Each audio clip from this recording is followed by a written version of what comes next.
He took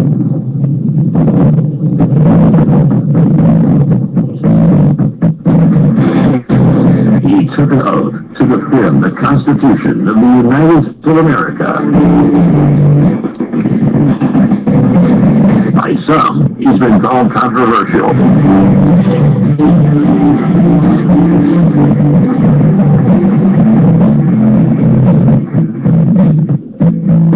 How can I convince you when your ears are able to hear? You turn your heart away from me each time I've gone here. You're right to give to me with my back away in fear. Now, keep in mind that some of my guests have been approached by Homeland Security and FBI saying, why are you going on the Clay Douglas show? My message to those guys listening this morning is go get a coffee, maybe you'll learn something. We both took the same oath, to defend the Constitution against all enemies, foreign and domestic. I don't recall there being an expiration date on that.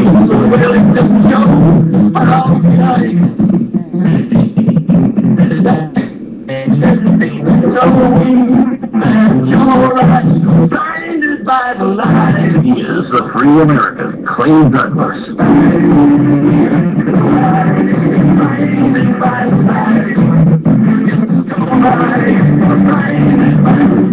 That's the Free American, weekdays at 7 a.m. Pacific, 10 a.m. Eastern. Every time I think about the damage that's been done, the anger wells inside me till I'm almost overcome. I want to have the moon out of the sky from the sun. For the podcast and more details, visit www.freeamerican.com or catch the podcast by phone by calling 832-999-8631.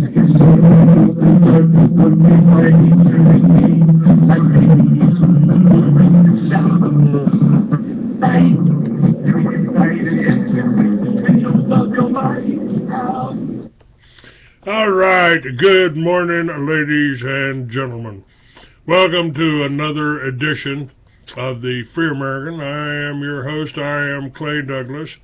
My guest today is Russsell Pappalardo, and I've already booted Scumley out of the room here, and we don't deal with trolls on this show today. Russsell, I do have a guest here, a surprise guest to everyone but you. A little alien landed in from the mall, I guess, and I felt compelled to share that with our audience, who once they hear this and if they can relate to it, they are to be ashamed of themselves. Maybe they'll realize how friggin' dumb, how stupid they are and have been. How about that? An unadulterated fact. And today, Clay is going to open up with this video that I emailed him this morning, and then I'm going to talk about the fundamental principles of the different types of political and social systems explained via a simple system using two cows, or as David Icke would call them, cattle, and as I call them, robo-sapiens or sheeple. And then I'm going to tell you the only real, true form of freedom, which is anarchy. So, Clay, let's rock. All right. And this is based on a talk by Larkin Rose. I've got the links up to the video, and it's kind of cute. I've got the videos up on Free American 69 and linked also on freeamerican.com. It's pretty informative. Outside the cage. Many people, when they hear the word anarchy, think of chaos and mayhem. So they assume that an anarchist must be in favor of disorder and violence. That is the complete opposite of the truth. Most objections and complaints about the anarchist or voluntarist philosophy are not actually about the philosophy itself, but result from people misunderstanding what the philosophy is all about. To illustrate a few points, we will use the example of two fictional islands. All right, I'm going to skip over this. This isn't what I wanted here. This is what I wanted. It's government explained. But that's a good introduction for what we're going to be talking about here. Okay, 2 seconds here. We'll skip to the video. Hey, an alien! Yes, I've travelled across space to check on the progress of your species. Cool. Shall I take you to our leader? Your what? Our leader, the guy in charge. The guy in charge of what? Well, in charge of everything. You have one guy in charge of everything? No, he's in charge of government. What is government? Well, government makes the rules for us. It tells us what we can do and what we can't do. So is government really smart? They come up with wise rules for you to follow? Well, mostly. But some of its rules are really stupid. Do you disregard those rules? No, we have to follow the rules, even if they are stupid or we disagree with them. Government punishes anyone who disobeys the rules. So you are slaves to government? No, it's not like that at all. Government works for us, the people. It serves us. We're the boss. It tells you what to do, and it punishes you with violence if you disobey it, and yet you're its boss? Yeah. But there are some things government does that you don't like. Well, yeah, not everything government does is popular, like spending on wars, for example. War? What is a war? It's when government basically spends the people's money on weapons and soldiers and then sends them over to the other side of the world to kill a bunch of people over there and destroy their country. I don't like it that government does this. Well, I can see why you might not like that. Have you humans reached the stage where you generally consider stealing, enslaving and killing each other to be bad things? Oh yeah, we know that. Don't steal, don't attack, don't assault. But you give money to government and they use it to kill people. Well, yeah. But government does good things with tax money as well. Why don't you stop paying for the things you don't like and only pay for the good things it does? No, we can't do that. You can't just decide to stop paying taxes because the rules say that everyone has to pay taxes. But the rules come from government though, don't they? Yeah. So government made a rule which says that everyone has to pay them money. So everyone pays taxes because if they didn't, government would punish them using violence? Well, yes, but most people don't mind paying taxes. Most people feel obligated to pay taxes and obey government laws because it's for the good of society. Society needs government, and that means we all have to pay taxes.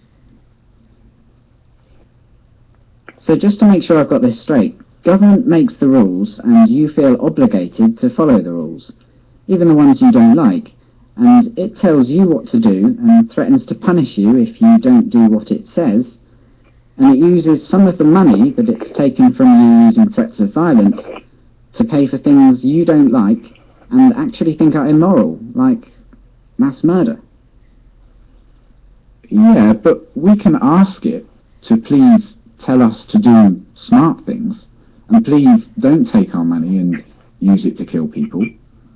We're allowed to ask them to tell us to do what we want them to tell us to do. Are you guys just scared of this thing?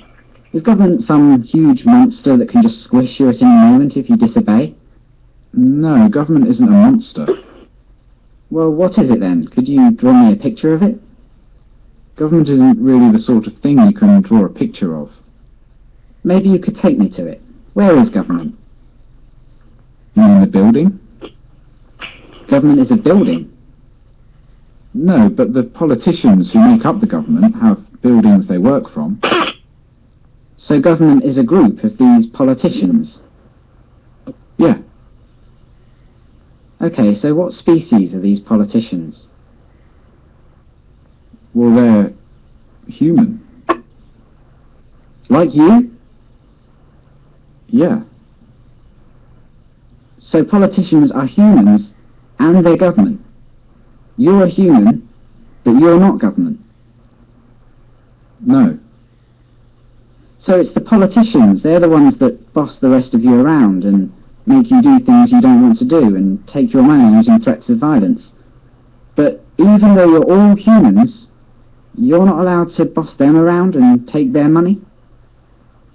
No, they'd put us in a cage if we did that. But look, it's not like the politicians can just do whatever they want. Like, a politician can't just come up to me on the street and make me give him money. They can't do that. Politicians can only do things like that in their job, when they're working for government. Oh, so politicians aren't government, they just work for government? Yeah.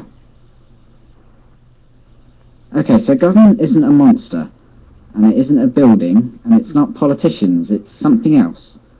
And it employs politicians, who are just regular humans, who get to order everyone else around and take their money. How does a regular human become a politician? Well, that's the great thing about our government. It's a democracy. And that means the people actually have the power. We get to decide who among us get to be the politicians. We get to vote. And if the politician starts doing things we don't like, we can just replace him with someone else at the next election. So the people that get chosen to be politicians only get to boss people around and take their money for a short time, and then they go back to being regular humans? Exactly. That sounds like a powerful position to be in. But if you get to choose who does that, I assume that politicians are always the wisest, most honest, caring and respected people among you. Well, no, not really. I wouldn't say politicians are known for being honest, or wise, or caring. And they're certainly not the most respected people among us. Come to think of it, most politicians are lying, power-hungry crooks. The ones you chose? Yeah, they're always doing things we don't like. They use taxpayers' money to enrich themselves and their friends, and they never keep their promises to voters. They've been caught stealing and lying and taking bribes, and they mostly do what the big corporations want. Yeah, they're always doing stuff like that. They're completely corrupt. They're a bunch of lying crooks. But you said that most humans know that stealing and beating each other up and killing are wrong. And you said that you have the power because you can change who's in charge. So why don't you just replace the lying, thieving, murderous, crooked politicians with some regular people? Well, we don't try to elect lying crooks. It just always turns out that way. But we have to have a government because some humans are nasty and might kill or enslave or steal. Civilization just couldn't survive without government. Let me get this straight. Because you're worried about the small number of nasty people that are willing to kill, enslave and steal, you think it's necessary for your survival to have a system where some humans among you, for a short while, get to call themselves the government, and they get to order everyone else around like slaves, and, if they want, commit mass murder overseas, using money they stole, using threats of violence. Politicians get to kill, enslave and steal, because if they didn't, someone else might.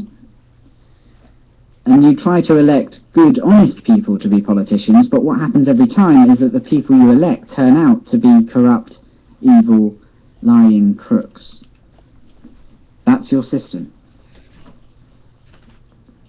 Yeah, that's pretty much government.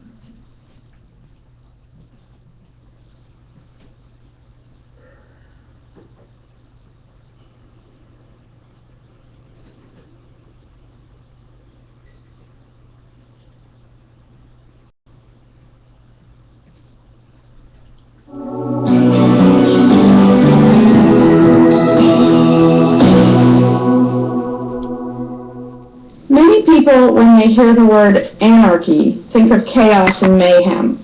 So they assume that an anarchist must be in favor of disorder and violence. That is the complete opposite of the truth. Most objections and complaints about the anarchist or voluntarist philosophy are not actually about the philosophy itself, but result from people misunderstanding what the philosophy is all about. To illustrate a few points, we will use the example of two fictional islands. Authoritania, where there is a ruling class or government, and anarchia, where there is no ruling class of any kind. We will use these islands to examine several common misconceptions about anarchism. All right, I'm going to put that on hold. We might check that out later. What about it, Russell? I think that's a pretty good description. And kind of yeah, the problem is I couldn't hear it that well like I do if I play it. But let me begin by explaining the different types of political systems, and I'll use as an analogy two cattle who were subject to these two cows that are subject to these political systems. Now, if you know what a cow is, and you're aware of the fact that they produce more than just steaks for your dinner, such as milk. In other words, if you're awake, aware, and conscious, you shall have no problem understanding what I will be talking about. First of all, let's talk about feudalism. Feudalism, you have two cows. The lord of the manor takes some of the milk. That's pure socialism, almost. Pure socialism, you have two cows, the government takes them and puts them in a barn where with everyone else's cows. You have to take care of all the cows. The government gives you as much milk as you need, or what they decide that you need. Now let's talk about bureaucratic socialism. Again, you got two cows. The government takes them, puts them in a barn with everybody else's cows. They are cared for by chicken farmers. You have to take care of the chickens. The government took from the chicken farmers. That's where they got the chickens. The government gives you as much milk and eggs as they think you need, as regulation allows. Next stage, you have two cows. The government takes them, hires you to take care of them, sells you the milk. You have to purchase the milk. Now let's go to pure communism. You have two cows. Your neighbors help you take care of them, and you all share the milk. Now let's talk about Russian communism that existed in Russia at one point. All Jewish control. Two cows, you got to take care of them. But the government takes all the milk. Now let's talk about Cambodian communism. You have two cows. The government takes them and shoots you. Now let's talk about dictatorship. You have two cows.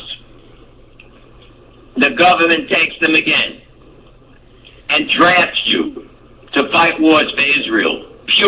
Now let's talk about pure democracy. You have two cows. Your neighbors decide who gets the milk. Now let's talk about representative democracy. You have two cows. Your neighbors pick someone to tell you who gets the milk. Libertarian anarcho-capitalism. You have to use a one, and they buy a bull and a bull. Let's talk about bureaucracy. You have two cows.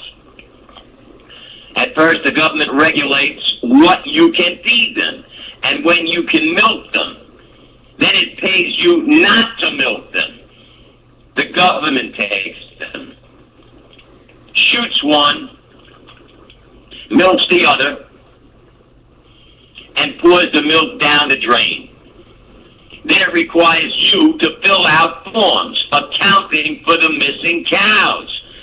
Now let's talk about pure anarchy that I call anarchy.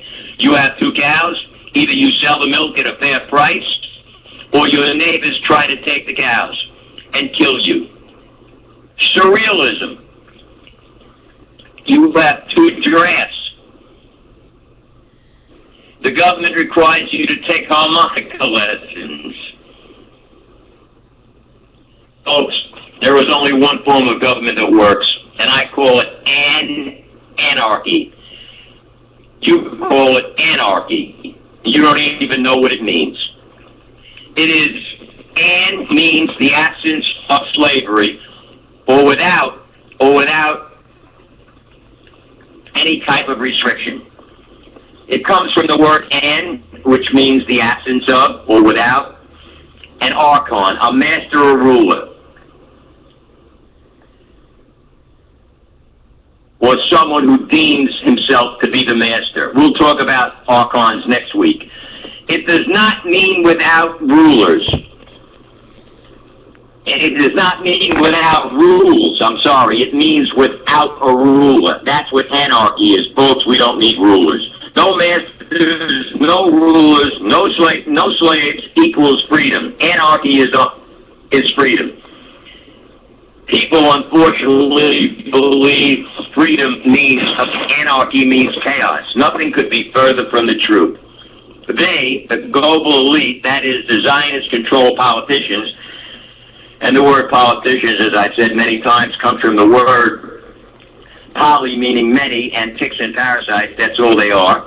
And of course, you're brainwashed by the mongrel dogs who teach and jail your children 4 to 8 hours a day in the schools, as they did to most of you. And then, of course, the religious leaders, I should say misleaders, that preach a corrupted version of the teachings of Jesus, teachings that he never taught. If you want to be, not be, I should say, deliberately obfuscated to the meaning of the word anarchy, and not be led to being one of the mind-controlled masses and who believe anarchy means chaos, I suggest you listen to my words well. Anarchy or anarchy means the absence of rulers. And folks, power corrupts, and absolute power corrupts absolutely. We don't need rulers. We can rule ourselves. As long as we follow the 50 cosmic and spiritual laws of the universe, which you could get from YouTube, which can be summed up by the golden rule of Jesus, do unto others the way you would want them to do unto you, then you can. That's reality. Statism or government is slavery. The very word government comes from 2 Latin words. One is gubernator, which means gubernatori, which means steer, direct, and control, and mentis, the mind.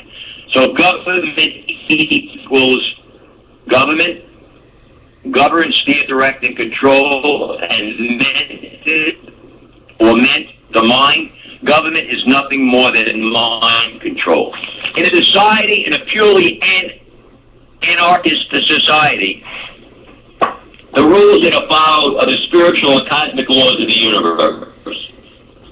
And if someone breaks them, the rest of the community stops them.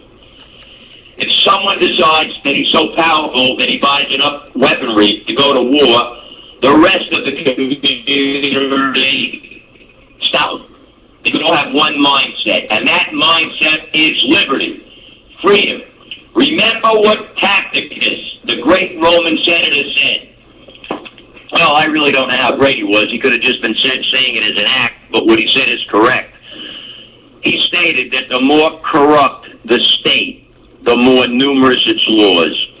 And there are more laws on the books in the United States than any country in the world. Probably more than Carter-made liver pills or Bayer-made aspirins. It's time to wake up, folks. You've been had, taken, hoodwinked, bamboozled, led astray, mesmerized, and mind-fucked.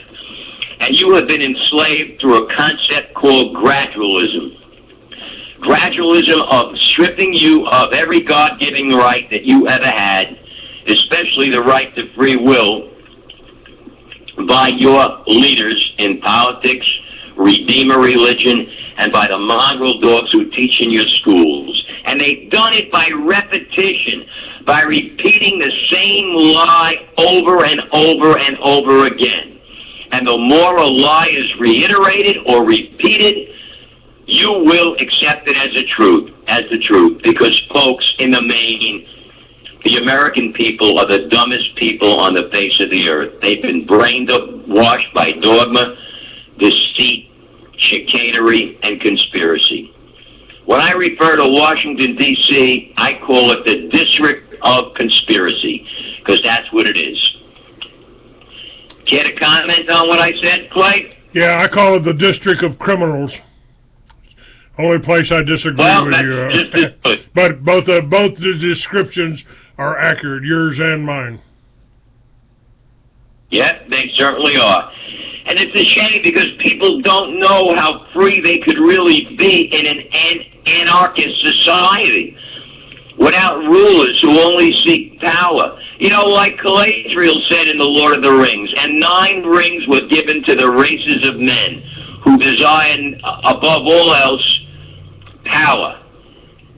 But all of them were deceived. And the American people have been deceived by the District of Criminals, or the District of Conspiracy, the District of Chicanery, the District of Crap. Because every politician is nothing more than a rodent and is not as intellectual as you think they are, because they don't write what they say. Everything they say is written by, believe it or not, a rabbi. And the rabbis control Capitol Hill. Google it. AIPAC, the Israeli lobby, controls the entire United States. They decide who's going to be president, or puppet, as I like to say, who's going to represent them to sell their wars for Israel. And of course, enslave you by having their politicians pass laws under the guise, under the charade of the common good, but in truth is to take away your freedoms one by one through the concept of gradualism, and eventually their goal, their agenda, is to make you forget that you were ever free, to accept your slavery and carry the Yiddish, Talmudic, Zionist, satanic ball and chain. Well said. Well said. Thank you. You know, we've had the answers for hundreds of years, possibly thousands of years. We've had the answers. Definitely, Clay, thousands of years. Go ahead. And it's not that hard, folks. I mean, everything that they are discovering now, every advance they're making, they made them over 100 years ago. Maybe more than that. But they don't let you know. They don't let you know. You know, Clay, it's a terrible situation in America where you can't grow your own food or well your own water. Can't wait. You can't even catch the water. Russell, it's gotten so bad you can't even catch the rainwater rolling off of your roof and put it in a rain barrel like we've done for thousands of years.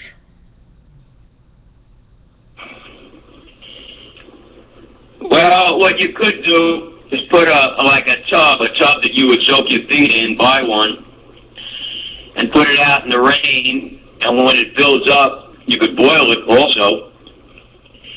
And there's a few other things that you could do to it. Clay will explain. He knows more than I do. And you'll have free water, and you don't tell anybody that you're doing it. Because people have big mouths. You know, there's an army of what you call brown shirts that they called in the Hitler era, where the kids walk around and they check on their neighbors and then report them. That's what America has become.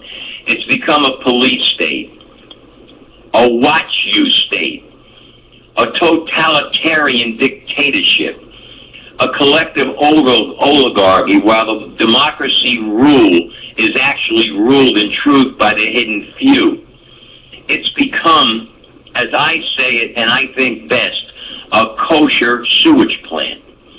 And if you doubt me, Google America Vanquished, now an Israeli colony. That's all America is. I have no love for America. I have love for the country. I have love for those who were awakened. But for the rest, they could all drown in the East River, 2 blocks from where I was born. It's now called the Harlem River, on the old East River Drive. They could drown during a hurricane. I wouldn't give a frack. Because what happens to sheeple, and what happens to politically correct, Paul-parroting fools, liars, and cowards is a thing, as Spartacus would say, of no interest to me.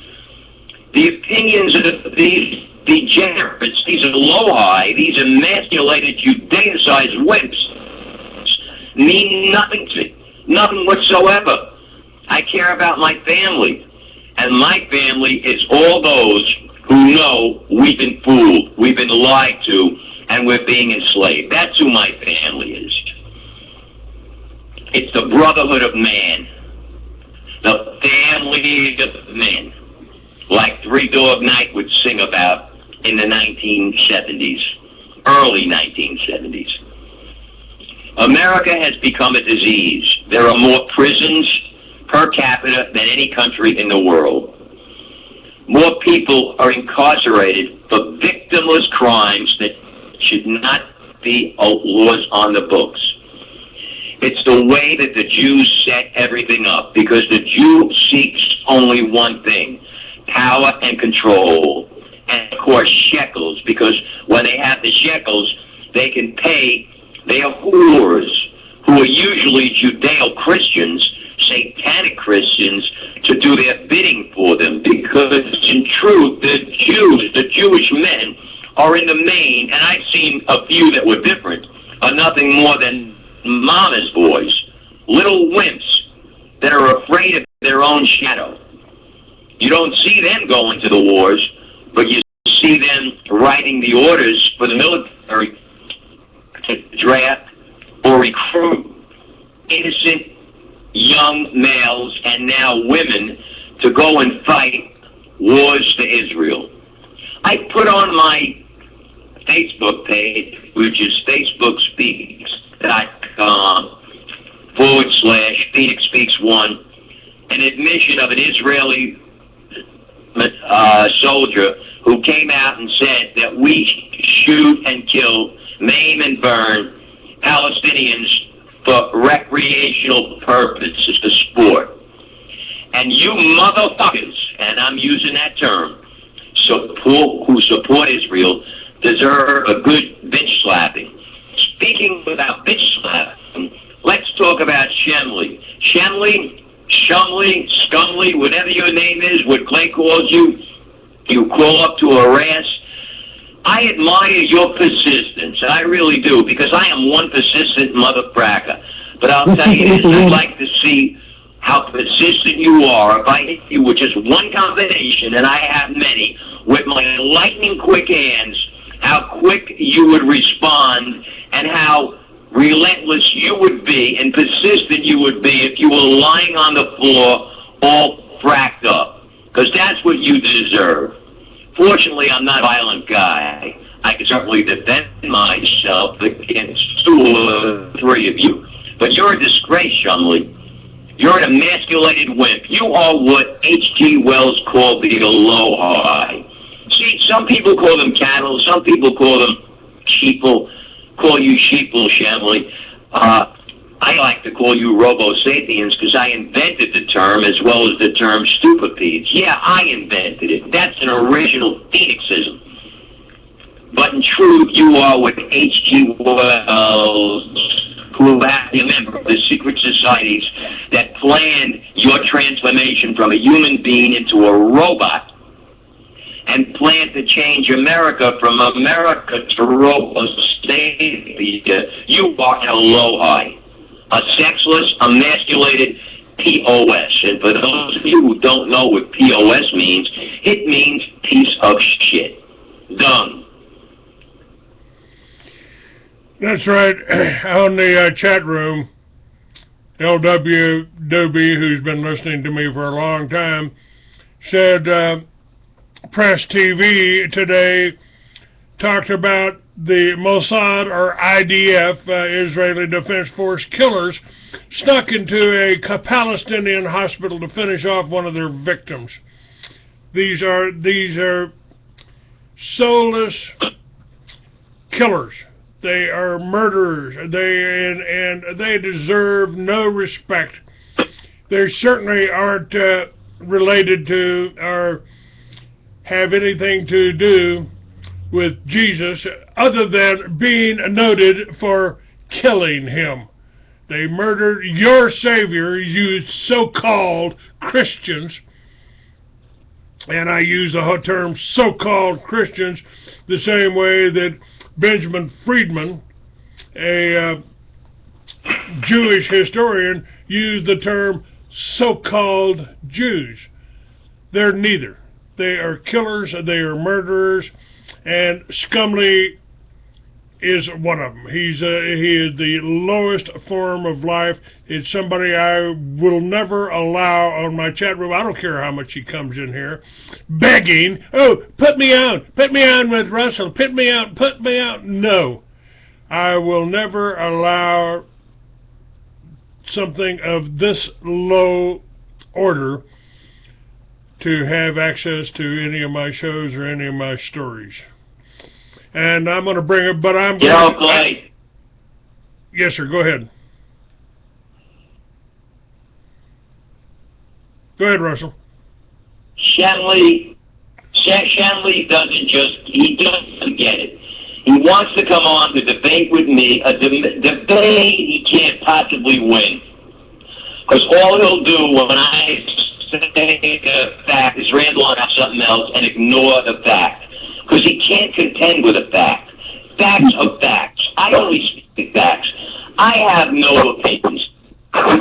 Basically, that's my opinion. I laugh in their face and I say opinion, or an opinion is whether I like the color red or blue, and I like both of them, and on different days my opinion will change. I speak, when I talk religion or politics, I speak in facts, and whether it gets offended, I don't give a frack. In fact, I hope they do get offended, because those who get offended deserve to be offended. They need a strong wake-up call. And I don't think anybody could do it better, more direct to the point than I.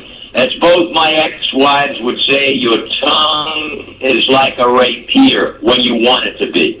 It can be as sweet as sugar, but it could be like a rapier, and as I like to say, as sharp as the twin swords of Gannicus, or Spartacus, or Oenomaus.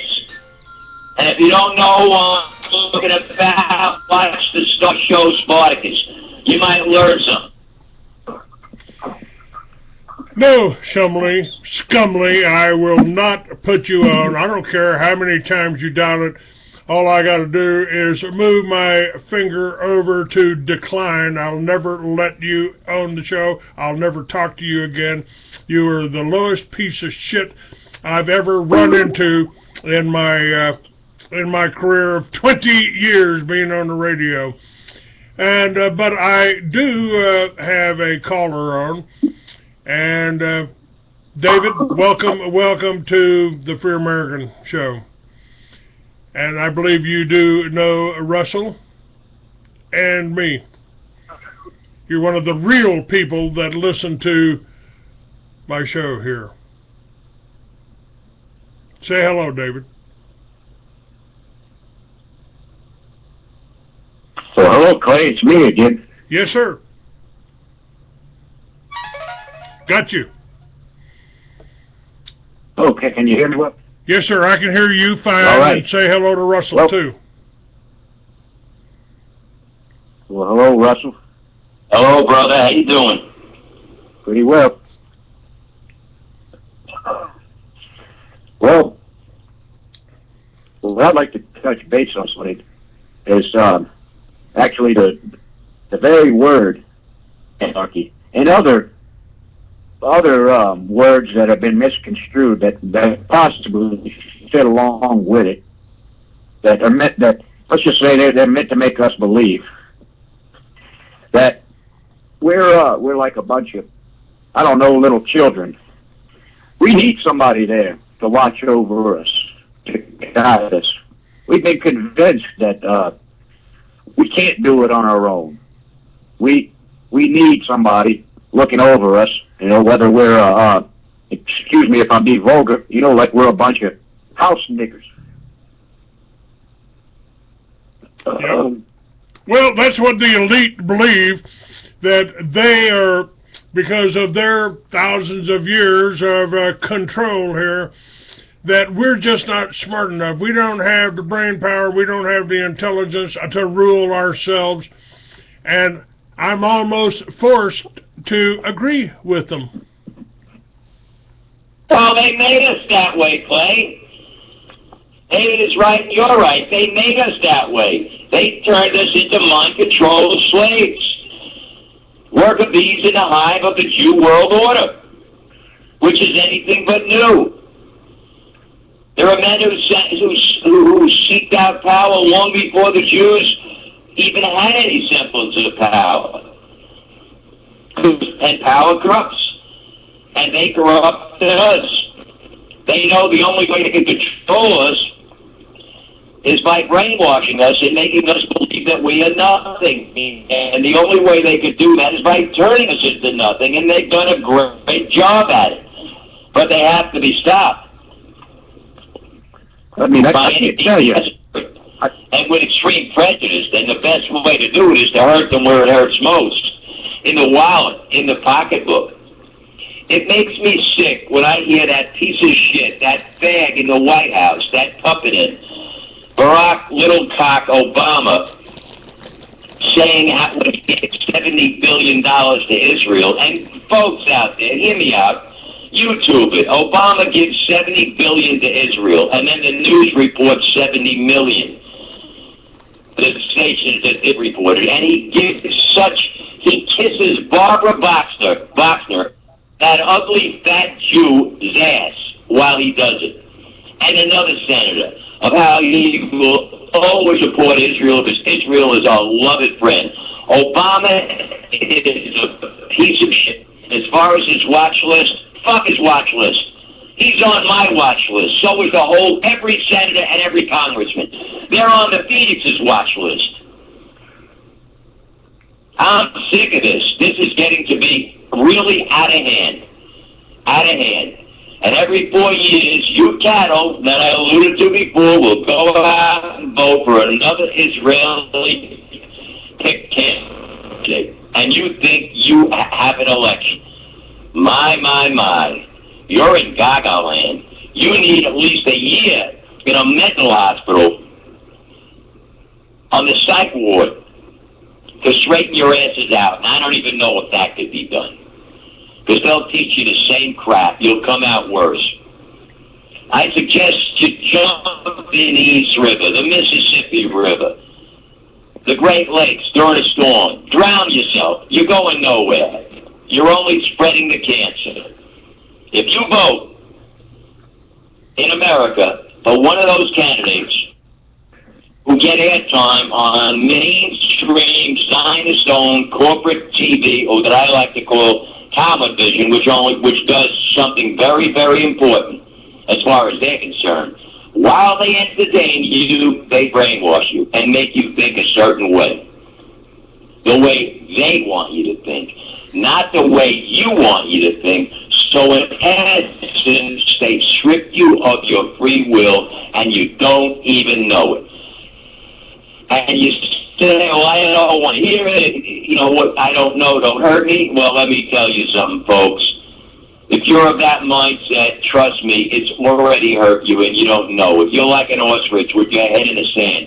And when you take it out, don't be surprised if it's cut off. And speaking about beheading, the government now owns over 14,000 guillotines because they're going to use them on people like me, or attempt to. But it don't matter. They'll have a hard time getting me in a guillotine, and if they did, or if they shot me beforehand, no great shakes. I'll come back, like Ben Kenobi, stronger than ever, because I am the mighty Phoenix. Now, Russ, what I want to know is, how come I'm only been living for 25 years, and every 4 to 8 years, we have the same charade over and over again with so-called election, but we all like to call it the illusion of choice, to make us think we're actually getting something done here and we're making a difference. But every year we elect somebody. Is a big example. 8 years of Republicans. Here comes a Democrat. Here comes a man with a different skin color, and we're all meant to believe he's gonna make things better. The failed policies of the Bush, that's no more. And what he did, he just took Bush's policies and added them on, and more. Yeah, he made them worse, David. He made them worse, and he did bring change. That charade again? Come on. You know, he wasn't lying. He brought change, like they all do. Change for the worst. I believe in my heart, and I'm an advocate of this, that every senator who signed the Patriot bill should be put under the knife, under the guillotine, or hung by the balls until death for treason, or impaled at the stake, and then burned to death alive, while he's tarred and feathered, and while they throw rocks at him, because he's nothing but a piece of shit that did the bidding of the Israeli lobby and their rabbis who wrote the actual Patriot bill. It is the enslaved bill. It enslaved America, and the people just don't want to grasp it because they actually believe that there are terrorists. Well, they're right in that respect. There are terrorists, and they're all government officials or those who work for the government. Everybody else who they call a terrorist is nothing more than a freedom fighter. You can use the word insurgent. You can use the word revolutionary. But they are revolting for a certain reason, and their reason is the good one. They're revolting for freedom. Freedom of choice. Anytime we gotta go outside of our borders to protect ourselves, I mean, you ought to know right then and there that is based on, I don't know, totalitarian bullshit. Anytime you gotta leave your household to protect it, I don't know, to go 50 miles away to kill a guy who you may suspect or think is a threat to you, when in fact, if you would have just stayed your ass home the entire time, he might not have ever showed up. Okay, you guys, hold on just a minute. I got to see who this is. Let me, no, never mind. Never mind, go ahead. And you know, as far as this game goes, I tried it. When I got interested, I started the militias, which was the right thing to do. And I also entered the presidential race with Charles Collins, Rhodes Scholar, smart man, wealthy man from Georgia. And anytime he got up to speak, all of the cameramen on stage turned the cameras off and pointed them at the ground so you wouldn't be able to see who it was. You wouldn't be able to see who it was. You wouldn't be able to hear his words.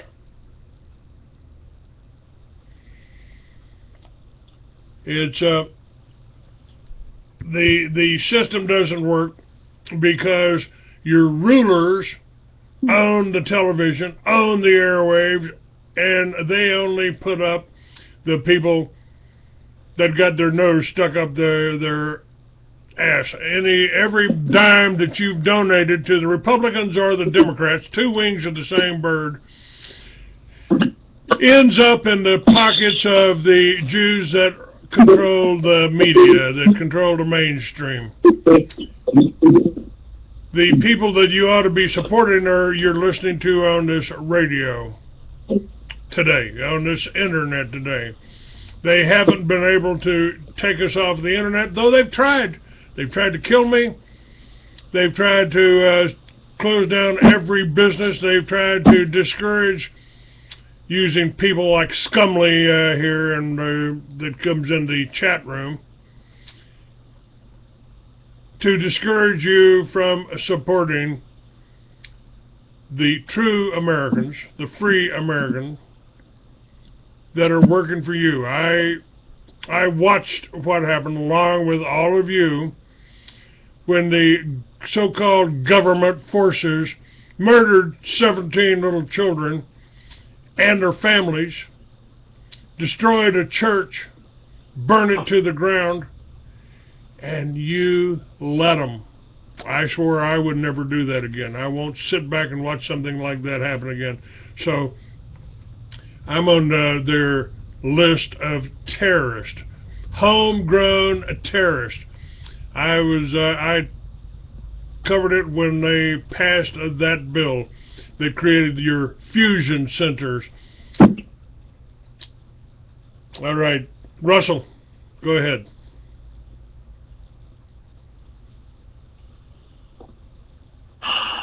The situation will only get worse unless people accept the fact that evil triumphs when good men and women say or do nothing. The time is now. The time has come today. Rise up after you wake up and put a stop to this nonsense, because it is out of hand.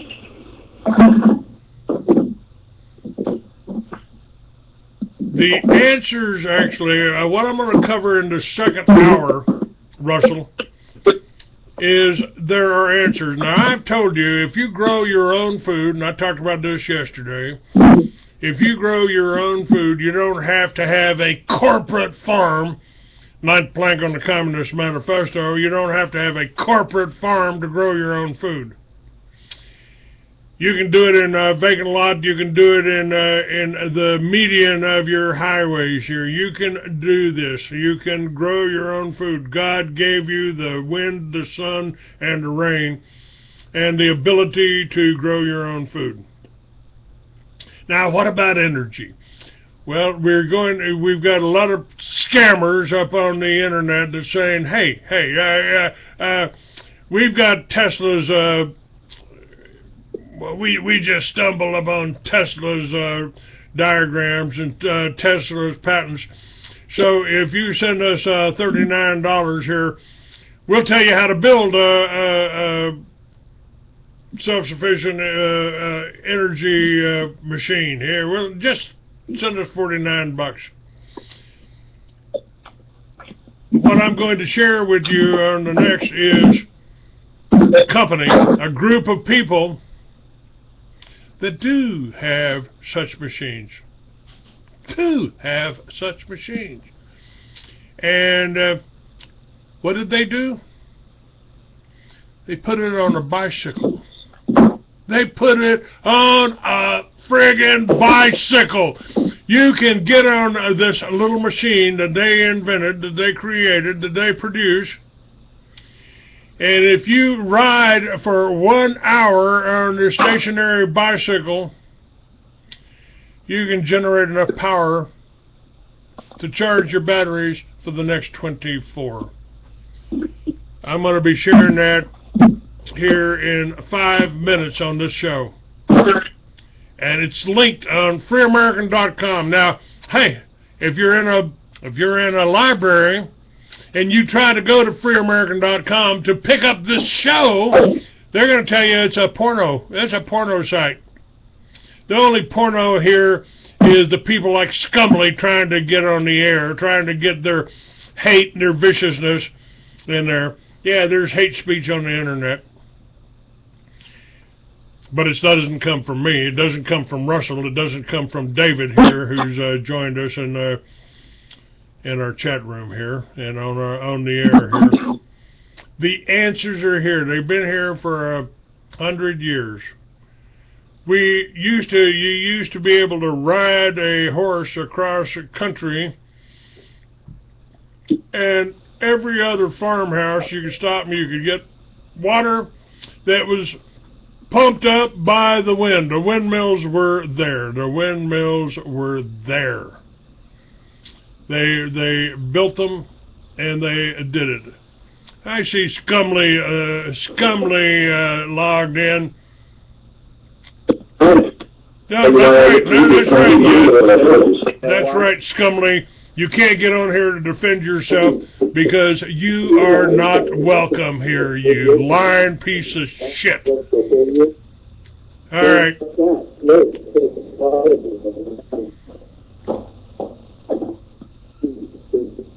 Okay. Maybe he's you don't have a good name to defend, you idiot. You're just one of the lower class stupid Americans. You probably voted for Obama, you ignorant asshole. All right.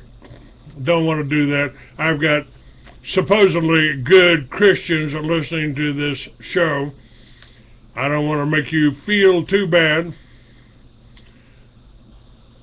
But you're not doing right either. Russell, before I go into this, I want to play this. I haven't even listened to the whole thing. And it's the film's up on freeamerican.com. It's called Billions in Change. Billions in Change. You got anything to say before I play this? No, go ahead. Just go ahead. Do it. All right. The world is facing some huge problems. There's a lot of talk about how to solve them. But talk doesn't reduce pollution or grow food or heal the sick. This takes doing. This film is the story about a group of doers, the elegantly simple inventions they have made to change the lives of billions of people, and the unconventional billionaire spearheading the project. Billions in Change.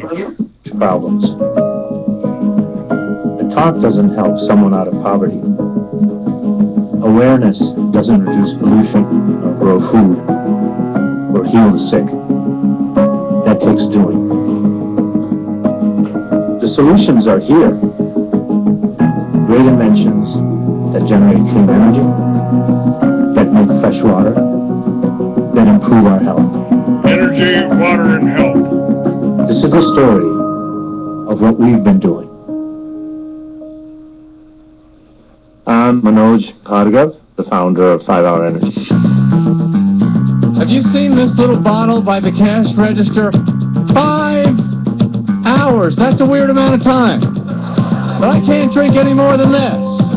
I don't have the energy. Top 10 Rick Perry excuses. I had a 5-hour energy drink 6 hours before the debate. I have this idea for this thing. Within 2 months, we had it on shelves. And it was growing bigger and bigger, and all of a sudden, it became one of the largest consumer products in the world. 5-hour energy. Sales shot up 12%. Sold over $1.5 billion. 90% of the market share. Cracked the Forbes billionaire list. net worth is over $4 billion, But I realized, and he's oh my giving God, away I'm making a lot of 99% money of here. it. What do I do with this? Billions and change. 5-hour energy drink. I'll tell you how we work in our company. Somebody comes to me with a project or something needs to be done, and the first question I ask is it useful? How is it useful? Okay? And if it's not useful, it better be entertaining. And if it's not useful or entertaining, there's only one other basket left, and that's useless.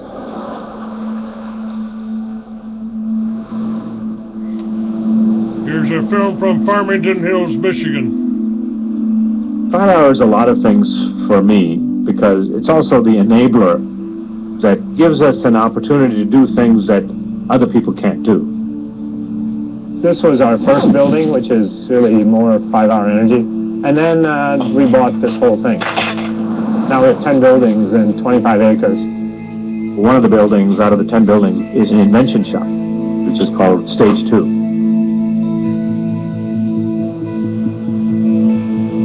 My approach to things is, let's do stuff. Invent stuff. Make a difference in other people's lives. Stage 2 works. All right, hold on just a minute. We've lost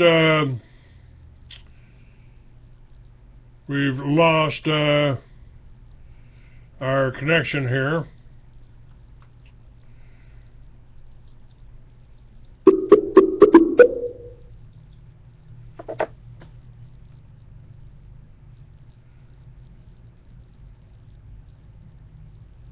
Welcome to Blog Talk Radio. Please enter your host pin and send it.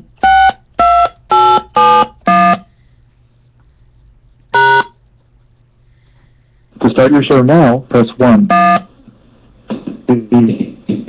Important instructions, press 2. To be able to call back into a live show, route it to you now. Clay, where is he? I'm right here. I don't know. I don't hear him on my computer. Hold on, I'm trying to get back on here. We just got disconnected. They did not want you to hear the show. Call was dropped here on TRN Live. I think we're back on Blog Talk Radio now. We'll see here. And I'm going to try to get back on Crusade here. Russell, can you hear me? Yes, very well. Okay. We're trying to get back on every It's amazing the effort you have to put in to have the truth. Skype they didn't want you to hear this, but this was a surprise. I didn't tell anybody. I was doing this. But this is a story about the inventor of 5-hour energy. Those little bottles that you see in every drugstore. Every drugstore. You see every convenience store. You got 5-hour energy. Now we're trying to get that back up. I think we're back up on Blog Talk. Trying to get Crusade. And let's see if we can get Truth Radio back up. All right. Okay, looks like we got Crusade back. We got Truth Radio trying to come up. All right, we got Truth Radio, and we've got Blog Talk here. Let me look on the chat room here. Looks like we're back on with everybody here. David and Russell, you should be able to hear me now.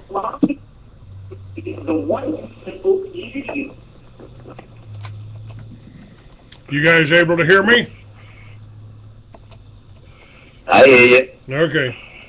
Yes, sir. Me too. All right, sure. Clay, I'm gonna right fast that power energy. I can tell you straight away. Most people my age, that stuff is like crack to them. They can't get enough of it. Now, I personally know a guy. He's got to have at least At least 5 throughout the day.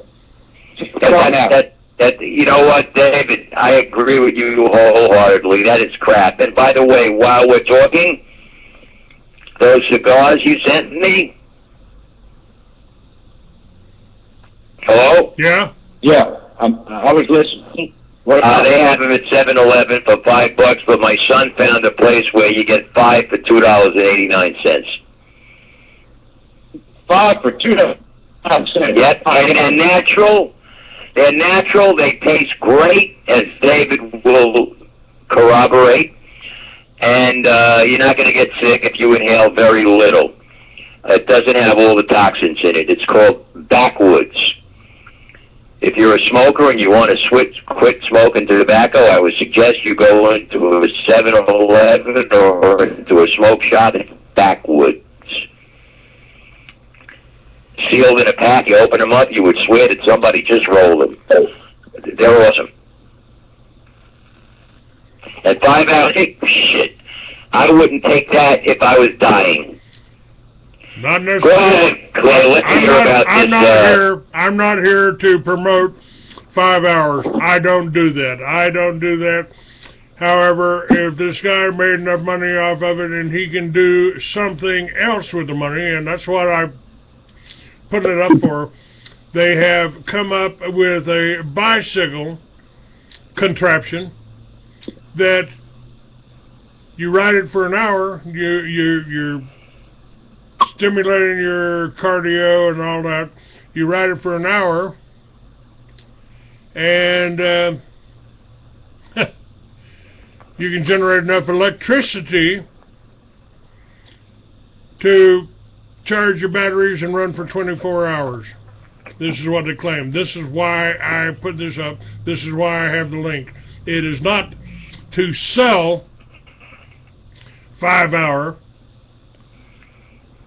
energy drink.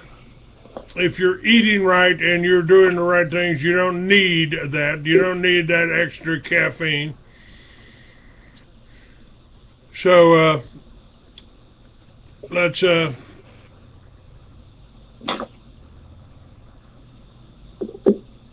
right, Harley Ryder up here, put up the URL in the chat room for Backwoods Cigars. He's put that up for you. So we've got that. But let's go back to this billions in change official film. Clay. Yes, sir. Go ahead. Before you go on channel 59 in my area, and David, you got to hear this. This is a joke. They have Felix Hernandez, I believe is the pitcher, who's doing the ad for 5-Hour Energy, how he says, they said I would take so much to come back after my surgery. They said it would take hard work.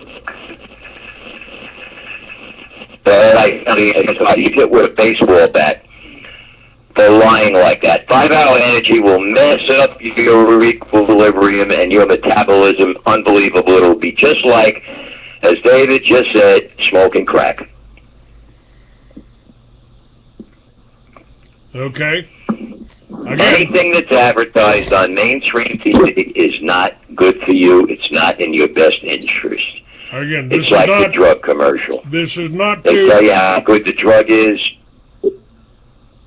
This is not to promote 5-hour. This is not that. But the points that he makes on here, how he's using, how he used his money and what he's trying to do outside of the 5-hour energy. Obviously, he's made it pretty good on the commercials and his businesses here. I get it. It's not to promote it. That's not why I'm playing this. So let's listen to it and see what else we've got here. Power, health. Our goal is very simple, to deliver innovations which can directly impact humanity. And the only way to do that is to actually go fund it.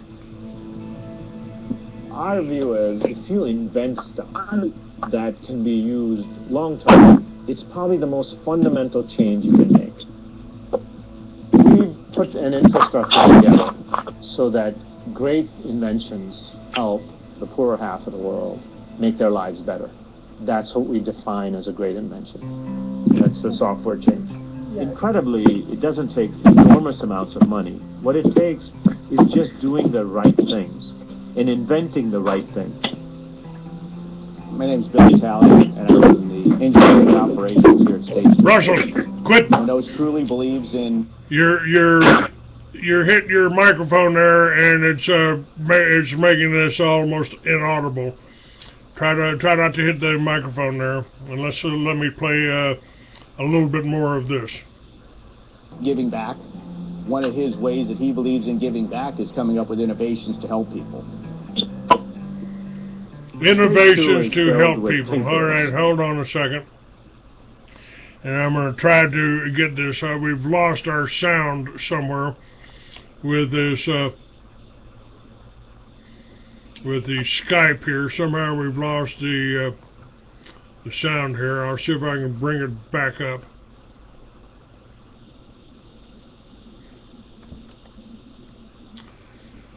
Well, I'm trying to do that, Russell. Again, this isn't, I didn't bring this film up to promote 5 Hour. I've seen it in the stores. I know that. Sitting right beside the Marlboro and the Winstons and all that. You know, somebody's making good money And inventing the right things. My name's Billy Talley. Engineering and updates to innovations. Windows truly believes in giving back. One of his ways that he believes in giving back is coming up with innovations to help people. Stage 2 is filled with tinkerers. Guys that, in their garage, that don't have cars, they have stuff they're building. You should see how I got hired. I had actually built a nail gun powered pogo stick, and they thought I'd fit the job well. And these guys are in heaven. I mean, I think they would work there if I didn't pay them. All right, cool. When Billy first came to us, I said, Billy, whatever you want to buy, go buy it. I think he was in shock because you never tell a guy who likes tools he can buy whatever tools he wants. We have a very, very well-equipped shop here.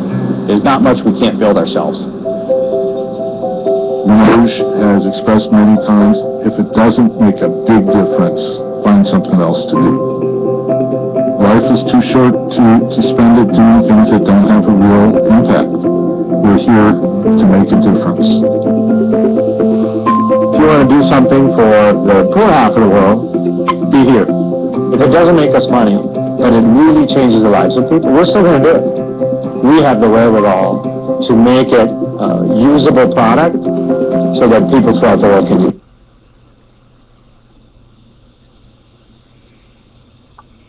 All right, the shot here is in a well-equipped machine shop, and this is what they're talking about. They're not talking about 5 Hour energy here. They're talking about building products that help, and it can be used by people around the world. And whatever you think of the products that he put out, somebody likes it out there, somebody's buying it out there, nobody's forcing anybody to buy it.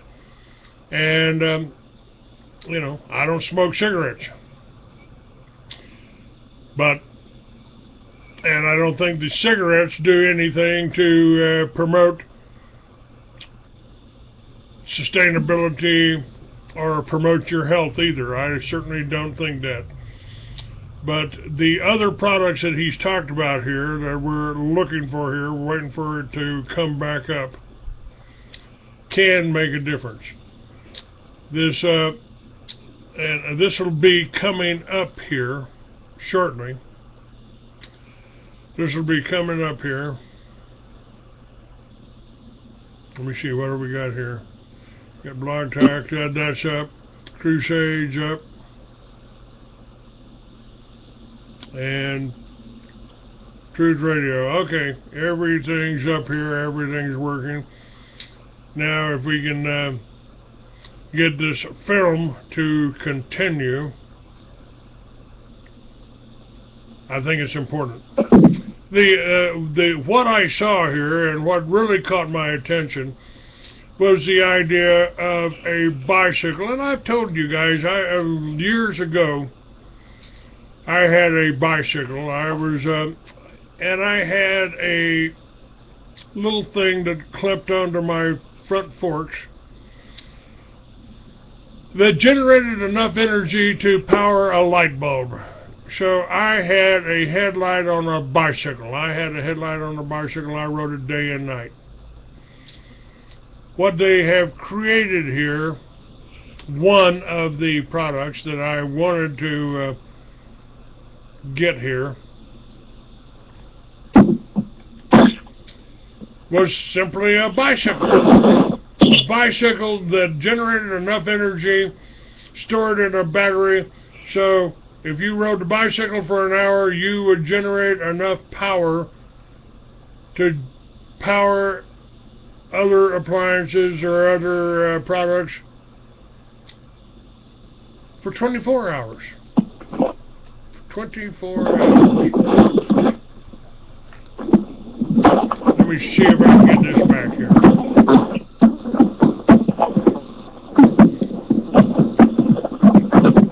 What are you doing, Russell? You building something there? You riding a bicycle there? Pardon me? There's just a ton of noise up there. Make a difference. All right, here we go. I can hear you perfectly. Okay, but I'm hearing something else. I don't know whether it's you or David that is fumbling with your microphone. That needs to stop so I can hear this, so I can play this. I'm recording this. All right, let's go here. No, it's not me. I'm not even on speaker. I'm on a regular desk set. Okay. David, is that you that's making all that noise? All right, let's go here. Yes, it probably is. What? Wait, I'm sorry, my phone was in my pocket. Look, it's, I had my phone in my pocket because I'm moving a bunch of things. I'm about ready to head out. Clay, thanks for bringing me on again. All right. I'm about to have to leave, unfortunately, so you guys enjoy the rest of the day. All right. You too, Dave. I'll talk to you later. Very much. Thank you. We'll talk about that website. Okay, here we go. All right, here. sounds good. See you later. Bye. Be here. If it doesn't make us money, and it really changes the lives of people, we're still going to do it. We have the wherewithal to make it a usable product so that people throughout the world can use it. We strive to be fast to failure. We're going to take something and we're going to run as fast as we can and do what we have to do so we can determine whether we're going to go forward or we're not. These are items that we want to bring out on a large scale that he truly believes in. In order to make this, if we didn't have this shop, it'd be weeks out. These guys can program it and make it probably in a day. That part is really, really important. We just concentrate on those things that are going to be incredibly useful. And if you come up with something cool that's not, we don't do it. I have no interest. I don't want to be cool. I'm never going to be cool. So, that's long gone. My job, I think, is to make complex simple, whereas it seems the consultant's job is to make simple complicated. We use some experts and consultants sometime, and usually when a science guy says it can't be done, to me that's validation that it can. So it's a different, because we define stuff like expert. What's an expert? Expert is someone who knows everything that was. He's really good at what was. And if you ask him about what will be, he says, no, that can't be done because I'm an expert on what was. Well, why do I need you? Because if I wanted to do what was, I don't have a business. So, we do talk to experts, just make sure that maybe they've thought of something or the history of that area is something that we haven't thought of, but we really don't rely on them for the future, because that's just silly.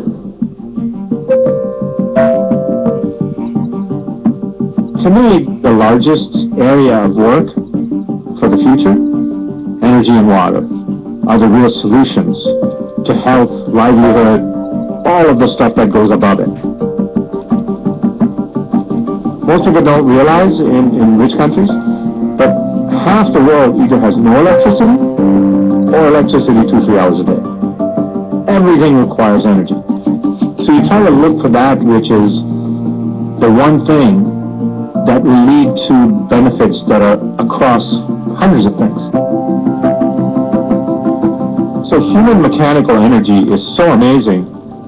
Why can't we use that to create energy? So we've invented a hybrid bicycle that you pedal for an hour and you have electricity for 24 hours. We call it free electric. The free electric, I think, is the coolest of all our inventions. Not just because it just looks really good, but it's so simple. It's sort of what we try to do is make things simpler and simpler. And yet it's going to affect, maybe have the largest effect of anything in the last 100 years. The reason is, for the poor half of the world, they have electricity 24/7. Electricity is the greatest enabler there is. And we've kept half the world out of it. This enables all of these people who have not been part of the Industrial Revolution. They're still living as if it's 2,000 years ago. All of these people now can become part of a productive society. And this is what will enable them. This solves the problem no matter what happens. Whether it's sun shines or cloudy or night or whatever it is, anything happens, you have electricity. You're never out of electricity. Also, if you look at worldwide, the other side is really interesting. Hurricane Katrina was a Category 5 monster that became the costliest disaster ever in the U.S. If a disaster happens, if Katrina hits or some big storm hits, and we've all been through where you have no electricity, the one thing you don't want, you want your cell phone to be always available. You don't want to be out of touch. And you don't want to be in the dark. The worst is being without a cell phone and in the dark. So you're alone in the dark. With this, it can never happen. What people normally do is they'll get a generator, diesel generator. But the problem with the diesel generator is when disaster hits, there's no diesel available. You have this, you will never run out of electricity. And you never generate any pollution. So half the world is not going to generate pollution in their homes. So if you pump for an hour, you're keeping maybe a pound of CO2 out of the air. Right now, we're pumping about 25 billion pounds of matter up in the air every year. And you figure sometime that's going to make a difference? Every year? So what this does is you have electricity for all these people, and it's mechanical. You work for an hour, you have electricity for 24 hours. The only side effect is you get stronger and healthier. There is no other side effect to that. That's the ideal invention. That's why simple stuff is the greatest, because it impacts everything and it doesn't have unintended consequences.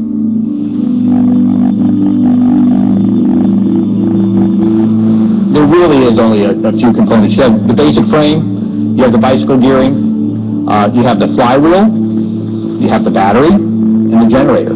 So it's very, very simple. You know, there's not a whole lot to it, and it's just like riding a bicycle. You know, after you get going, let's see if I can it's do pretty it. simple. Okay. So is this the right gear for starting? Yeah, well, you're in second gear, actually, so you're a little bit tall.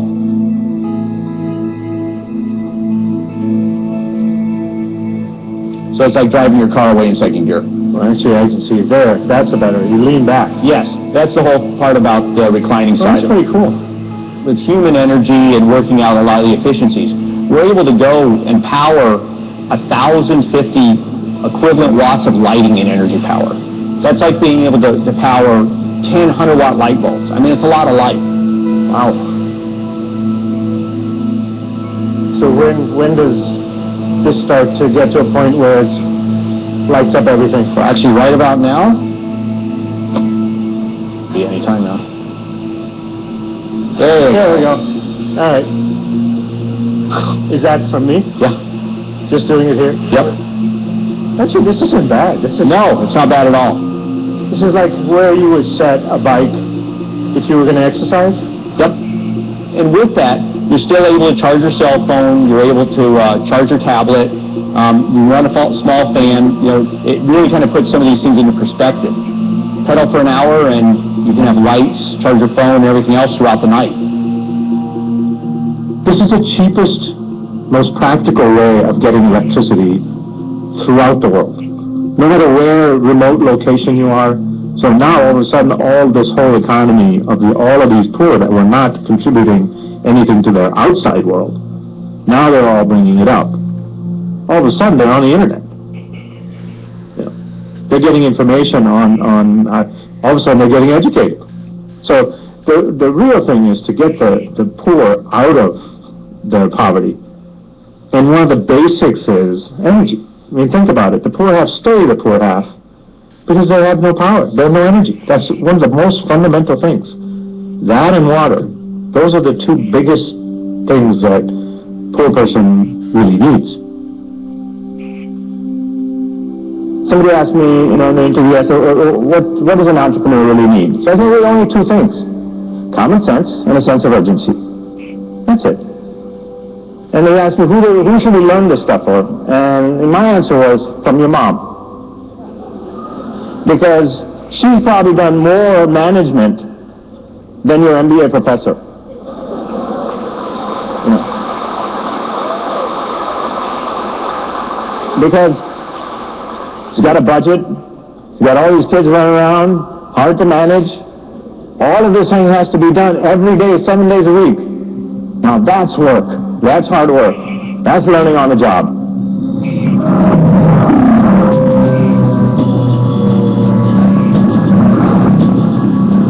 No matter where somebody stands on global warming or that whole issue, pollution is a problem. I don't care who you are or what your scientific belief system is. We know that that's bad. We need to get rid of it. Is there a way to get totally clean energy that's sort of bullseye of all answers, with no pollution and unlimited energy? So our first question was, where's the energy? And there's only one answer, and that's right here. A few miles underneath us is unlimited power, unlimited energy. Now, a few miles down, deeper you go, the hotter it gets. You take that energy and you bring it up. Unlimited, pollution-free. Is there a way to bring up just the energy, just the heat? We can't use copper wire because it'll melt. So we found this material called graphene. Graphene is a substance that is really made out of graphite, which is like pencil lead. Right? And what they discovered was that if they take one molecule layer at a time off this graphite, that's called graphene. Okay? And it has incredible properties. It's 100 times better conductor than copper. It's lighter than air, stronger than steel. It transfers heat really efficiently. If you put... Now, folks, I told you about this graphene months ago. I told you this was coming. Now, here it is. This film is going to be up on Free American 69. Russell, I would advise you to save this as and put it up everywhere. People need to know about this. I don't care how the guy who made his money, I don't care who his grandmother slept with. He's not American, but he's working for the world and financing some of this technology. I hadn't even seen, when I brought this film up, Russell, I hadn't even seen this clip about the graphene, but I told you months ago that this graphene, which earned its discoverer, the people that discovered it, it got them a Nobel Prize. You still with me, bud? Yeah, where is the link, Clay? It will be up on Free American 69. It'll be on that link here. And what will it say at the beginning of it so I know it's the right link? It's Billions in Chain Official Film. And I've saved it as, again, let me go here to Facebook. It's up on my Facebook. It will be the very latest link there that I've got on Facebook to anything. It's right above the show here. that our show, that I've got your thing up here, and I'm posting it right now. Right now.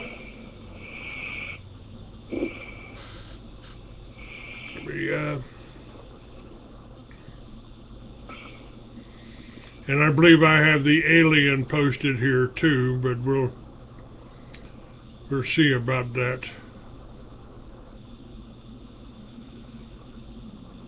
All right, while that's loading here, let me continue with it. 100 degrees here, you get 100 on the other side instantly, and the middle is completely cool. So the heat that you put in gets all the way there.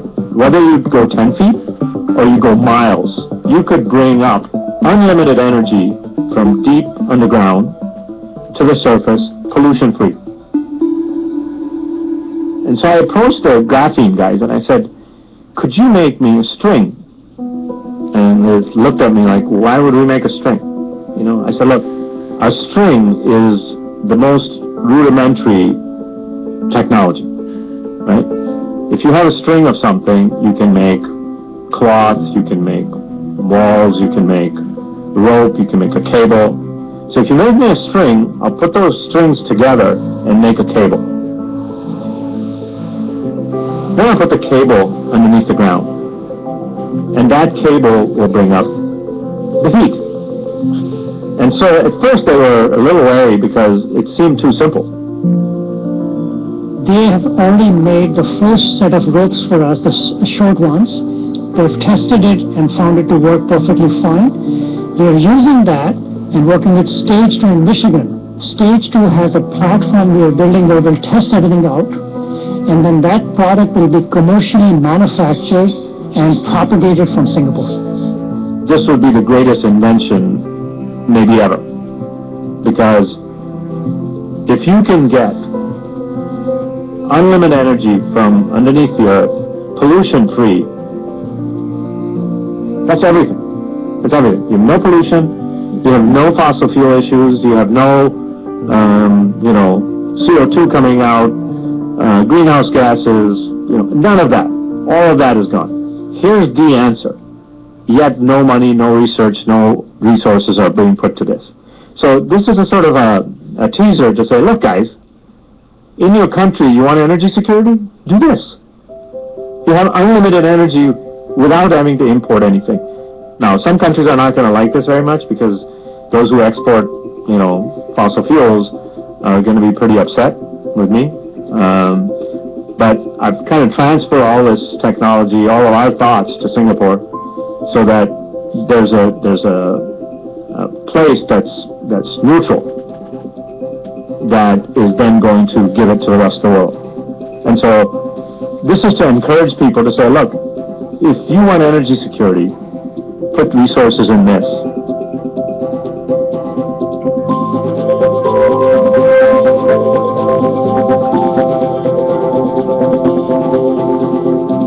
Energy is the great equalizer. If energy was plentiful, the poor wouldn't be poor. Our concern here isn't to make people rich. Our concern is, can we get them to make a livelihood? Can we get them to be healthy? Can we get them clean water?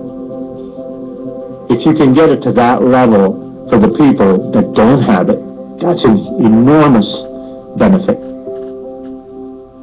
Wall Street fellows are so enamored of companies that spend 5% of their sales on research versus 3%. What, is this brains by the pound? It's not about the money.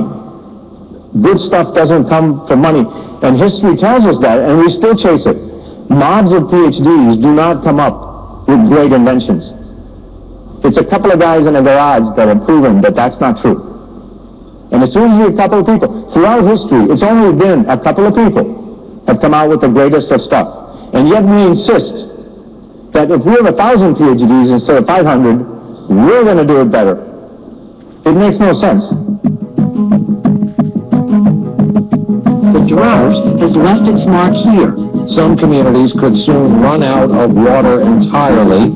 This is what the Sierra looked like a year ago. But this winter, what a difference. The state now in extreme drought. Nature's always smarter than we are. But let's say you come up with an invention that makes clean water out of all this huge amounts of salt water that the world has. Water everywhere, not a drop to drink. So we've got all this water, but we can't use it. Now there's a lot of places around the world, whether it's India, Africa, China, everywhere, there's a shortage of water. And one of the reasons we went after water is because it is totally fundamental to human life. All right. Spray bars are holding. Starting to make distillate. Cool. Where we are right now is the RAIN project. This equipment, what it does, it turns seawater or any dirty water into fresh water. Well, one of the reasons why we got involved in the RAIN project is we saw a lot of lacking technologies in the market to generate what we call high-quality water, which can be used for agriculture, drinking, and industrial applications. But more importantly, it does not require any operational support. All right, start spinning other parts. The reason we called it the RAIN project basically mimics nature. It heats water, you have water vapor, and then you take that moisture into a different compartment, and then you distill it. The steam or vapor turns into water. So it takes energy to heat the water, and then the energy is released when you turn it back to water. So we take that energy and recycle it back to heating the water again. This little bitty machine here can do 1,000 gallons an hour. Some of the great things about it compared to what the technology is today is, one, it has no parts that are consumables. No screens or no membranes that go bad. And it can be made to make distilled water or any level of clean water. Whereas current technology will only take seawater and turn it into drinking water, but it will not turn it into water that can be used for agriculture. It still has too much salt. This was our prototype version from 6 months ago. We learned off this version, we added some new ideas and concepts, and we built to what we believe is our next version to go into the field for commercial use. Really came out of automotive. So everything is made with that discipline in mind, that you're going to build a plant, and then you're going to have pop hundreds of these out every day. As we call it, we can cookie cutter it. So we can stamp out thousands upon thousands of them. The world's requirements are staggering.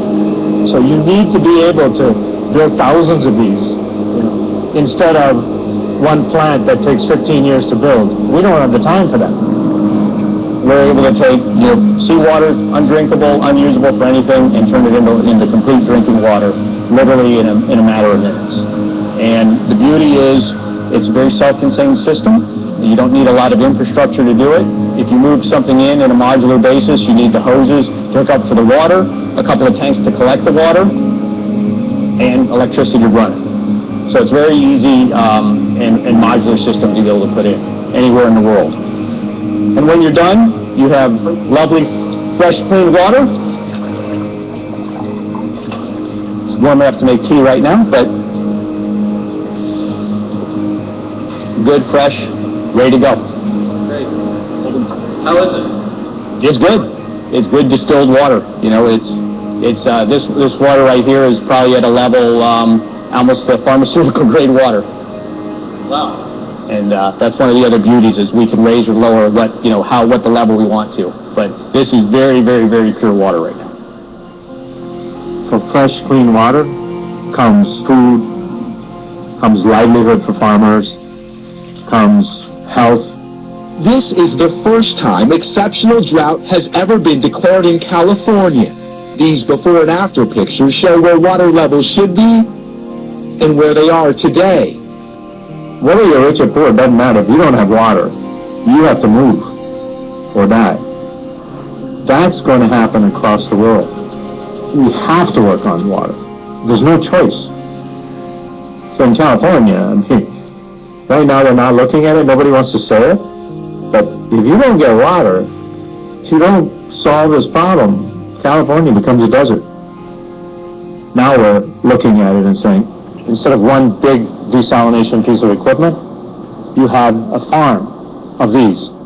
It can either be put on the shore next to the ocean, or you create this barge which has a lot of units on it. So a barge can maybe produce somewhere between 15 and 20 million gallons a day. Right? And why, the question would be, why on a barge? Well, the simple answer is that's where the water is. You know, so let's say you put it a couple miles offshore, you have this barge which has a short height because the equipment is underneath. And the reason it's underneath is because the water will just flow into it. And so you don't have to pump water in. So it flows in, doesn't kill the wildlife. You can then pipe the fresh water either on floating pipes to the land, or you can put it in tankers and bring it to land. So we're thinking of things like if you had 100 or 200 barges, let's say off Southern California's coast, all the shortfall of Southern California would be covered. And the advantage of that is that if people at that point say, well, you know, we don't like you being there, then you say, okay, see ya, we'll go to the next place. So the answers have to be lower in energy, then it needs to be able to be made in massive scale, and then it also has to go past political issues. All of those are real problems. And so this project, what it does is say, okay, with this, if you have thousands of barges throughout the world, we can address the needs of, you know, ridiculous amounts of people. And in the end, we're going to have to do that in order to take care of the 7, 8, 9 billion people that are going to end up on Earth. So that's a project that's, for us, is a big deal. We have what's called the Prime Directive, which is, if any of you have ever seen Star Trek, there's a Prime Directive. And the Prime Directive in our company is no aggravation. Okay. Nobody gets to give us aggravation. Whether it's customers, vendors, employees. If you aggravate, you gotta go. It's that simple. And it's really business. Because usually it's the 1%, you know, some customer that's got 1% of your business is driving you nuts. And he's taking up 80% of your head. How is that business? So aggravation is the largest cost in business. My work is my hobby. I don't really do work because I have to. I actually like it. It's my basketball and football. So much fun. I just tried 4 different new flavors of Fire. Yeah. I can go from one, you know, doing charity to doing technical to doing 5-hour flavor. I have to switch from company to company within minutes.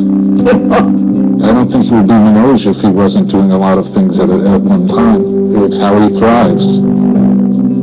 I want a Jetson suitcase. Oh, good luck with that. We could do that. Okay. Work? Yeah. Which way? I always get lost here. Too many companies. My kids. So annoying.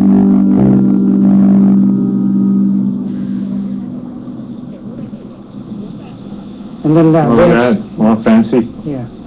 And we have to wow. tell you a joke about Capella, but we'll let you know. This is specially for you. Oh, God. This is just to annoy me. This is to give me aggravation. Let me give you a 50-cent analysis. Okay. Yeah. So this is about 3 times the size we had. Okay.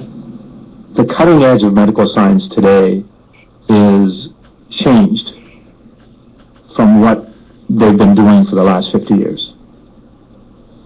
For the last 50 years, what they've been doing is saying, okay, here's a disease, let's kill it. You know, let's kill something. And now, what they're looking at is, well, no, that's really not the answer. The answer is what is known as immunotherapy. In other words, in cancer right now, the biggest thing that everybody's working on is immunotherapy. What the ultimate goal is to make somebody stronger internally, and so that disease doesn't happen, or that the disease becomes so small because it's getting attacked by the immune system. what we found for that is one of the great products that's been invented, decades ago.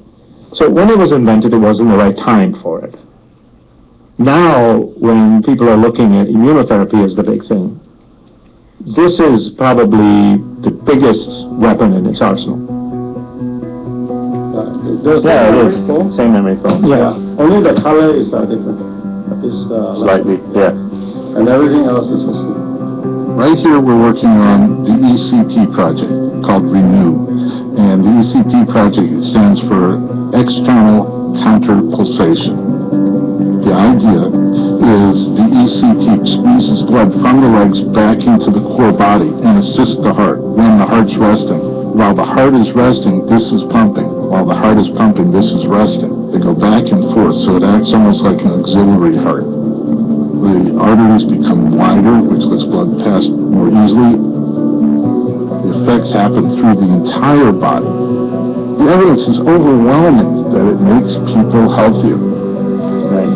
Like that and type 1. Right. There you go. Was that easier? When I first looked at it, I said, are you guys kidding? I mean, is this Monty Python? This one and this one. There's an old movie called Life of Brian, people volunteering for crucifixion. If somebody asked me, okay, you've got heart problems, which would you like, surgery or not surgery? Well, first I'd like to try the non-surgery, guys. I mean, I don't have to be a genius to figure that part out. Even if it doesn't work as well, you'd still want to say, I want to go with the non-surgical approach. We looked at that and we thought, okay, this is pretty obvious. And then we realized that there were so many things it was doing. And amazingly, the science guys, over the years, there were 300 published peer-reviewed studies on the benefits of this. And yet, it never made it into the mainstream. Well, when first somebody came to me with it, I said, look, there's so much logic here.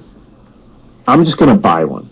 So there were a couple of guys that were making it. Now, because nobody really bought many of these, it was a big clunker. It took up half the room, and it was 220, created heat, it was terrible, right? I said, it doesn't matter, I'm going to buy it. So we have one here all folded up. You put it together? So we will go and pop it together. That's a good idea. Okay. I should time this.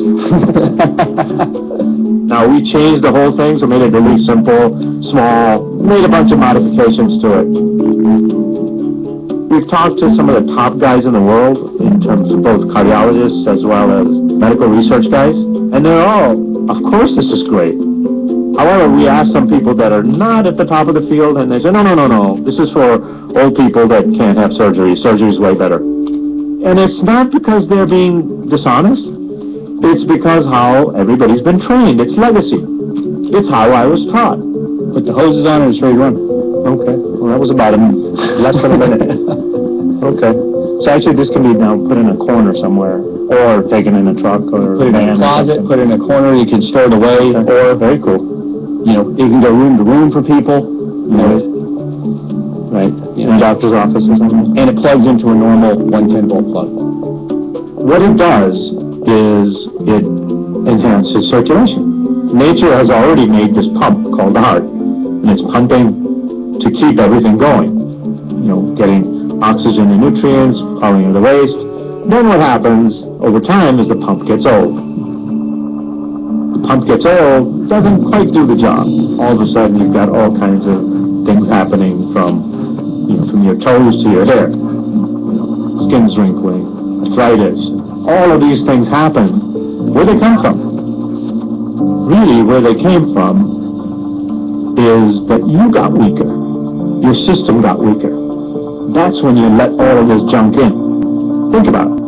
If you leave waste, if you leave trash all over the body, if you leave trash in your head, and then you get a disease in your head, and you're thinking, well, how did I get disease? Well, you left trash in your head, right? With trash happens, it rots, turns to poison, and all of a sudden you have diseases.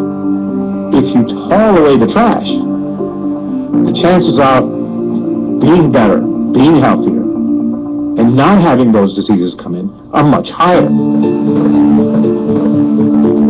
So what this does is enhances circulation. And again, back to what we do here at Stage 2, it's just nature with a twist. We go for simple, which is, if you're healthier, if you're better, if you're stronger, then there's less disease.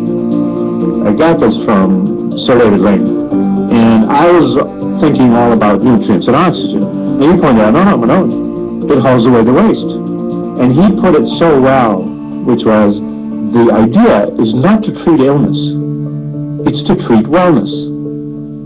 It's to make wellness better.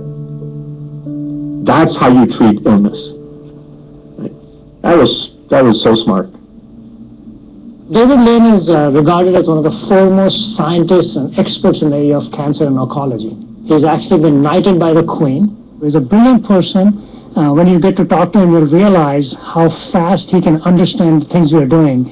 And he sees tremendous benefits for ECP in healthcare. So his point is, if you can delay ailments, that's healthcare.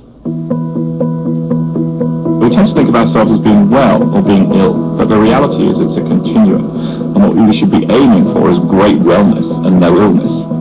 I think what we tend to do is think we're well until we're ill, and that's the wrong way around. We need to be thinking about maintaining health as a much more proactive process. Everybody wants a shortcut, so maybe I take this vitamin and I'll be better, or maybe I'll do this, I'll be better. But what we need to do is think about fundamentals. So what is the fundamental? The fundamental is the blood, the circulation. That's what your heart's doing, that's what's taking nutrients around your body, that's what's critical for eliminating waste products. So clearly poor circulation is the basis of a lot of illness. So it's clear to me, that anything that can help people to improve their health is very, very important. So ECP is an example of that. Everybody says, well, how can something so simple work? How can just pumping your circulation a bit help? But the question is, ask the question. Does it work? If it does work, then it's very valuable. And I think this is where, you have to go outside the system. I mean, the current system educates people to behave in a certain way. You get ill, you go to the doctor's a godlike figure, the doctor's going to save you, that's how it works. And instead of thinking, oh, I'm part of this process, I can't be passive, I should be active. And I think it's that shift in thinking to think about new ways of doing things. Of course, it doesn't solve every disease there is, but it is one of the greatest things that we found. This is the answer for the poor. Of course, whether you're poor or rich, you're still only a human being. Health is something that's across the board, whether you're rich or poor. When we looked at that for the poor, and we said, okay, well, this is across all human needs. And if you can do this, how many things does it affect? Is it wide enough? Oh, yes, because now I made it for whatever. So we still did it for 95th percentile. Yeah, it's still, yeah. So if I gain another 20 pounds, I'm still okay. The interesting part is that once you try it a couple of times, you're like, okay, I need that. You just feel better. You are better, and you feel better. I've been on it for a couple, 3 years now. And my son says, in 30 years, I'll be 50 and you'll be 40. so the effects have been remarkable. And so I said, okay, if I'm going to use it, then I need to get that benefit out to everyone. And we're going to impact health in a way that no medicine can do it. We have our own jargon to some extent. Like, for example, somebody comes to me with a project or a product that we're going to go sell, or some project. I ask them, is it slam dunk? And no, it's really good. I said, no, is it slam dunk? So, but it's a good product. And what it does is it totally clarifies their mind that, oh no, it's not slam dunk. Then I say, well, why are we going to do it?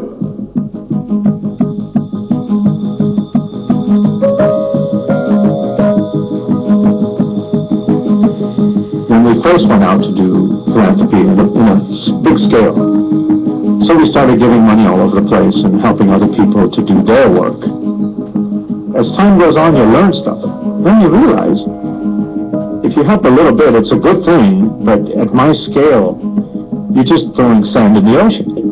You know, it just disappears every time you do something. In India, for example, we're building 2 hospitals in places where they just don't have any medical facilities. So we started this foundation called the Hunts Foundation. We invent stuff here, and then the Hunts Foundation is going to be the one to distribute all of these things which are non-existent there. So as it grows, your responsibility grows, but also what you affect grows.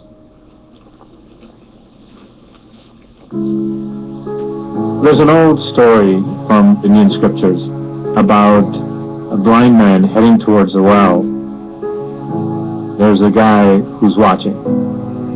If the blind man falls into the well, who gets the blame? Is it the blind man? Or is it the guy who's watching?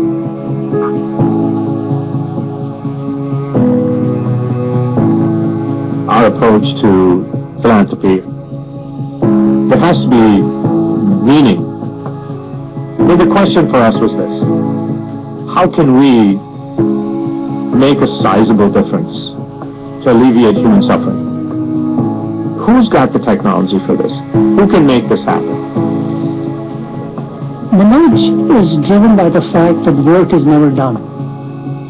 What it shows is that a single person with a small team can actually affect close to 5 million people. So it doesn't take much to then go and say, how do I help the remaining 500 million? If you're doing really great things that have purpose, you feel great. And so we found a whole bunch of things that we can do ourselves that will make a difference for 100 years.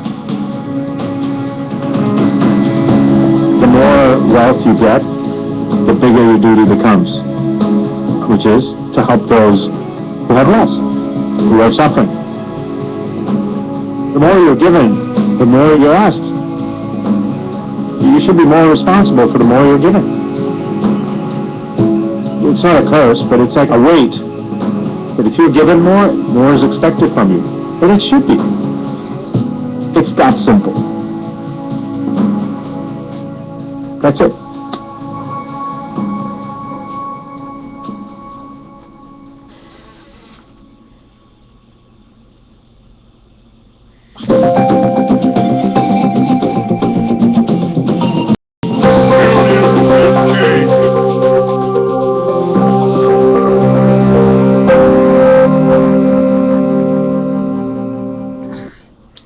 For more information, go to billionsforchange.com.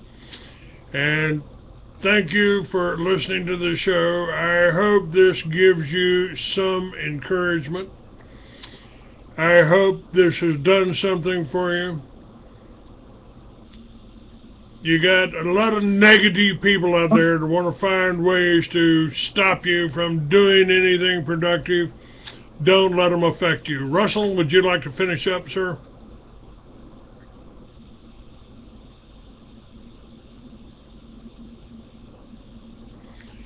Russell, are you with me?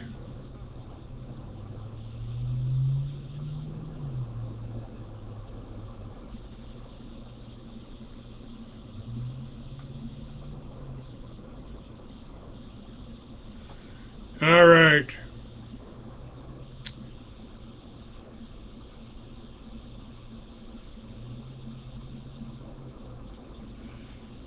Again, thank you for listening.